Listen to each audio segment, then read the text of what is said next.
Umugani wa Nkuba na Gikeri. Nkuba yibereye aho agatura mu ijuru, Gikeri akaba munsi. Gikeri yagenda akagenda asimbuka, naho Nkuba akibera hejuru agakubita hirya no hino. Umunsi umwe aza gukubita ajya hasi, asanga Gikeri yarubatse arasakara, afite urugo rukomeye. Nkuba abaza Gikeri ati, ese Gikeri ko wubatse utya, wowe usakaza iki? Ubwatsi ubukura he? Ubutemesha iki?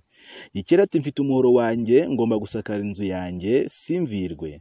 Nkuba ati, nanjye rero ndi umukene, untize uwo muhoro wawe nitemere utwatsi, nitemere ibyatsi, njyane ku ijuru njye kwisakarira inzu yanjye. Umugore n'abana ntibagira aho bicara. Cyakora Gikeri abyumva vuba, abaza Nkuba ati, ese Nkuba, ndaguha umuhoro wanjye nzawushyikirizwe n'iki ko ureba ntagira amaguru? Nkuba ati, nzawuzana vuba. Gikeri ahereza Nkuba umuhoro, aragenda atema ubwatsi. Ariko ubwo Nkuba yatemaga ubwatsi, Gikeri yaribwiraga ati, ndabizi Nkuba ni umuntu ugira amahane kandi ntazongera kugera ino ubwo ashyikiriye umuhoro wanjye. Gikeri aranyaruka yigira mu kiba cy'ubwatsi. Nkuba akubita ubwatsi abugeza mu ijuru, abutura ku kibero cy'inzu iwe.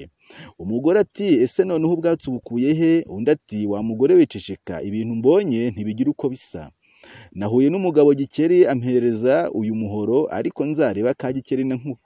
Ntabwo rwose uyu muhoro nzawumusubiza.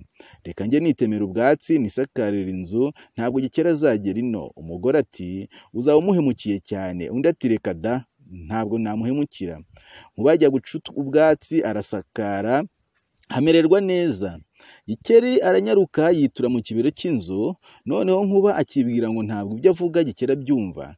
Gikeri yibera aho ngaho, iminsi 8 basezeranye igeze, Gikeri aranyaruka ajya mu irembo kwa Nkuba. Arakorora ati, yemwe abo kwa Nkuba. Nkuba ati, ye, nimwumve abo bantu, ati sinzi umpamagaye. Gikeri arakorora, terega ni Gikeri, umuhoro wanjye warawutinjanye, none narinje kuwureba. Undi ati, koko iminsi ibaye miremire, ariko utahe usubire imuhira, nanone iminsi 8 uwa 9 nkakuzanira umuhoro wawe. Gikeri yisubirira mu kibero cy'inzu. Nkuba yiberaho atarisha ibitoki birashya, barenga inzoga. Imaze gushya abwira umugaragu we ati, genda ujye guca ibihunda, uzane n'urutete, utereke inzoga tugende. Utekere inzoga tugende, nshyire Gikeri umuhoro we ataziyahura. Ubwo Gikeri aramwumva. Umugaragu aragenda azana ibihunda n'urutete, araza atekera inzoga. Uko atekera, Gikeri yiterera muri rwa rutete.